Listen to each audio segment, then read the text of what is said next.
doon sa ating mga kababayan, no? Mura lang po ng pamasahe doon sa kanila, no? Mura lang po yung pamasahe ng yung sa Bicol na mga MRT. Napakaganda po at bagong-bago yung kanilang mga trend, no, ng Bicol. Ayan guys, sana din natin yung mga trend natin.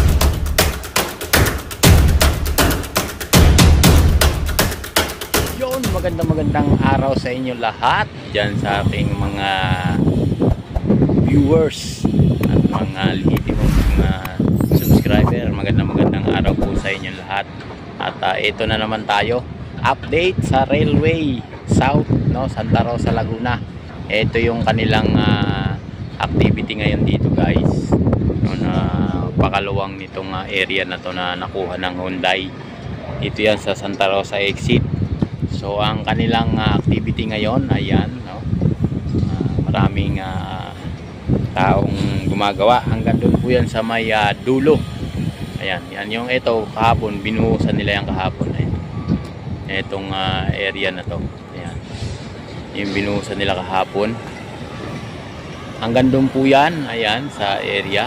Ayan, mayroong mga truck na naghahakot ng mga graba at buhangin, no, na dinadala doon sa lugar na yon, ayun doon, sa area na yon.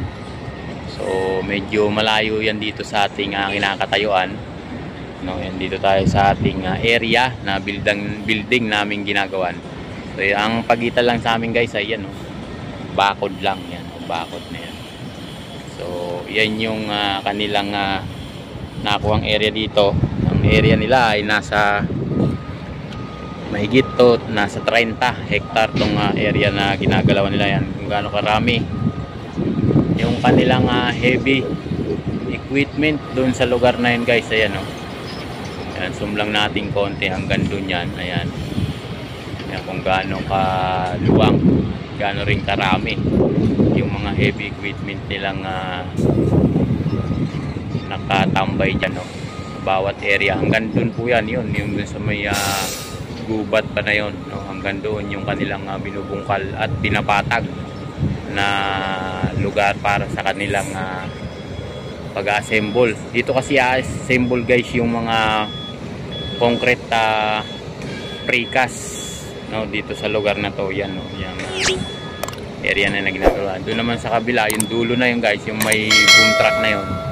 Doon naman yung nakatayo yung parang power ano nila, simento, o dun hinahalo yung mga gagamitin nilang materialis dun sa concrete na i-assemble ng mga precast dito sa lugar na to guys. Ayan, hanggang doon, hanggang dyan sa may building na nasunog na yan. Ayan, yan yung building. Malayo po yan guys, na sinusum lang natin. Kaya maraming salamat po sa mga sumusubaybay sa aking YouTube channel. Yan, ako po ay lubos na nagpapasalamat. At maraming salamat din po kay YT, no, sumahod na rin tayo, no. Hindi po kasi ako nag-upload ng nag-update ng aking sahod sa YouTube, kaya ang inatupag ko po ngayon ay makapag-upload tayo araw-araw ng video sa ating YouTube channel, no, kagaya nitong mga government, no, project na to guys. Yan, napakaganda nitong ating ano na to, project pag ito po ay natapos. Ayan guys, so yung mga tao na gumagalaw ngayon dito, kakaunti yung mga nagtatrabaho ngayon dito guys, kasi nga halos bukas, no, at 30 na, wala na masyadong pumasok. Pero meron pa rin, no, araw at gabi kasi yung trabaho dito, pero mas marami silang trabaho, mas marami silang tao sa gabi, no, kasi nga na medyo malamig yung panahon pagka kasi, no, marami silang nagagawa. So yan, ako ay lubos na nagpapasalamat sa inyong lahat, no, sa aking viewers na nakantabay sa akin sa bawat upload ng aking video. Ako ay lubos na nagpapasalamat at advance, no, advance po, Merry Christmas and advance Happy New Year po pala sa inyong lahat. And hanggang doon po yan sa lugar na yon. Ang kanila namang opisina guys, ayan, nandoon sa dulo. Zoom lang natin yan, yung kulay blue na yan na bubong, yan po yung opisina ng Hyundai. Tabing highway na po yan, ayan, may mga sasakyan na dumadaan.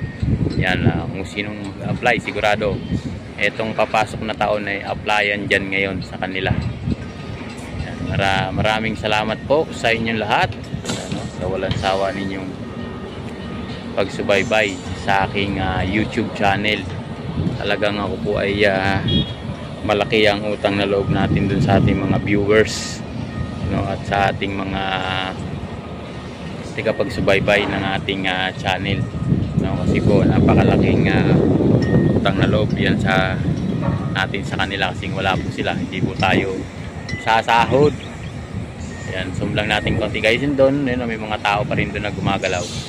Yan, meron silang ina-unload yan dyan sa nakaharap ng bako na yan, dun sa container van na yan. Kahapon pa siyan sila nag-unload yan ng mga materyales. Yung mga takip na blue sack na yan guys, galing yan lahat sa loob ng container van.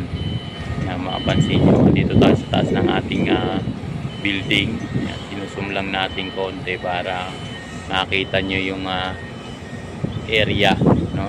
Yung lawak ng area na ginagalawan nila guys. Ayan. Kaya ako'y nagpapasalamat sa inyong lahat, sa walang sawa ninyong pagsubaybay sa ating YouTube channel. Advance po ng Happy New Year. Ayan, sila nagpapakit sila 50 so. Ayan, araw-araw nila yan na nilalatagan ng graba. Ayan guys, mas pinipiso nila yan. Yan, kagaya nito, yan na nabuhusan nila kagahapon. Yan, hapon lang nila yan nabuhusan itong area na to dito sa may tabi natin. Kaya hanggang doon sa lugar na yon, ayan, napakaluwang ng kanilang area hanggang dito guys. So, dikit lang natin konti dito hanggang doon yan eh. Dikit lang natin konti. Ayan, dito tayo. Pansin niyo yung kanilang area.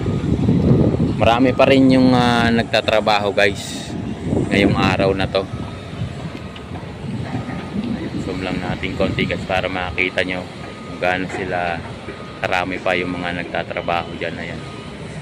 Kahit po mag New Year na, talagang pukpukan sila dito.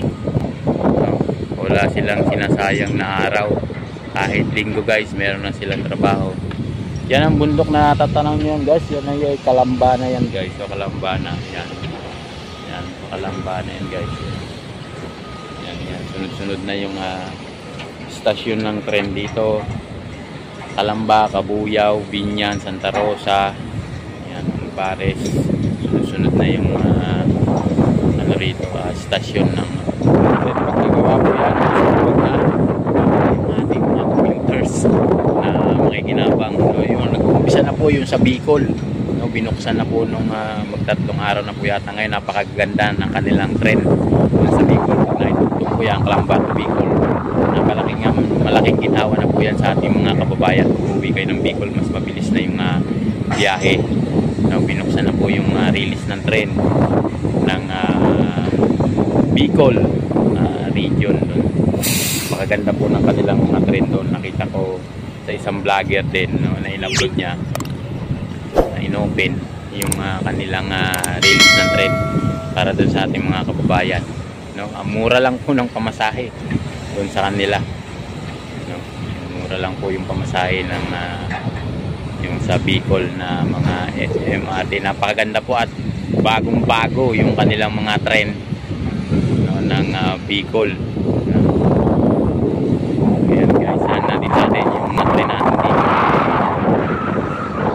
Rin at malalakas yung aircon para masihan naman yung ating mga kababayan na sasakay doon sa tren na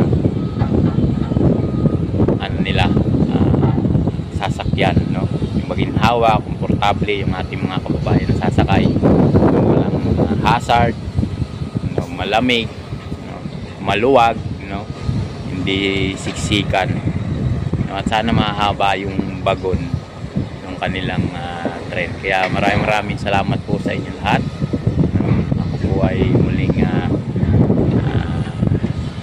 bumabalik at kumakatok sa inyong mga puso, no, pag napadaan po itong aking video sa inyong mga YouTube, no, paki-like, subscribe na rin po, no, at paki-hit na rin po ang notification bell para lagi kayong updated sa ating mga upload.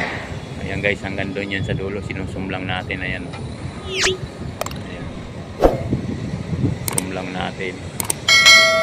So yun, maraming salamat po. Ako po ay magpapaalam na sa inyo dyan, no? Maraming salamat po sa inyo lahat. Bye bye.